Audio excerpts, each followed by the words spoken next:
తెలంగాణలో స్థానిక సంస్థల ఎన్నికలకు స్కెడ్యూల్ విడుదలైంది. దీంతో పల్లెపల్లెల్లో ఎన్నికల సందడి షురూ అయింది. ఎన్నికల్లో పోటీకి సిద్ధపడుతున్న ఆశావాహుల్లో సీటు వస్తుందా రాదా అన్న టెన్షన్తో పాటు రిజర్వేషన్ల విషయంలో హైకోర్టు ఎటువంటి తీర్పు ఇవ్వనుందనే ఉత్కంఠ కూడా రెట్టింపైంది. ఉమ్మడి నిజామాబాద్ జిల్లాలో ఏ ఇద్దరు కలిసినా ఫోన్ మాట్లాడినా ఇదే ముచ్చట వినిపిస్తుంది. ఈ నెల 8న వాదనలు జరగనుండగా ఆశావాహుల్లో ఆందోళన నెలకొంది. మరుసటి రోజు నుంచే ఎంపీటీసీ, జెడ్పీటీసీ మొదటి విడత ఎన్నికలకు సంబంధించి నోటిఫికేషన్ రానుంది. ఈ క్రమంలో నామినేషన్ల స్వీకరణకు అధికార యంత్రాంగం సిద్ధమవుతుంది.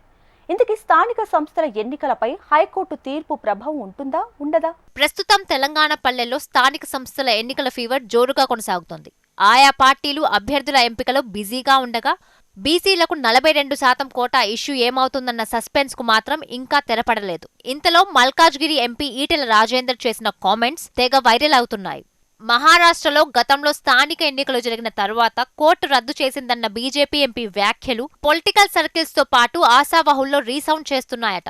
తాజాగా స్థానిక సంస్థల ఎన్నికలకు సంబంధించిన షెడ్యూల్ విడుదలైంది. ఈ క్రమంలో కోర్టు తీర్పు ఎలా వస్తుందనే చర్చ జోరందుకుంది. దీనికి ఈటెల తాజా వ్యాఖ్యలు కూడా కారణమని చెబుతున్నారు. Local body polls fever Telangana వ్యాప్తంగా నెలకొంది. అదే హైటెన్షన్ ఉమ్మడి నిజామాబాద్ జిల్లా కాంగ్రెస్, బీజేపీ, బీఆర్ఎస్ నేతల్లోనూ సుస్పష్టంగా వ్యక్తమవుతోంది.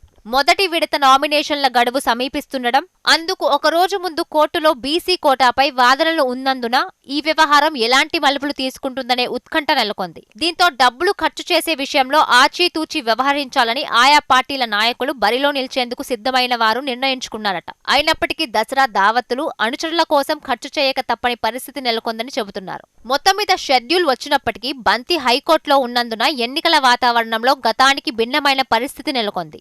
దీంతో పరిణామాలు ఎలా మారతాయోనని ముఖ్యంగా ఎన్నికల బరిలో నిలవాలనుకుంటున్న ఆశావాహులు పరేషాన్ అవుతున్నారట. ఇదిలా ఉండగా డబ్బులు ఖర్చు చేయక తప్పని పరిస్థితి నెలకొనడంతో గందరగోళానికి గురవుతున్నారట.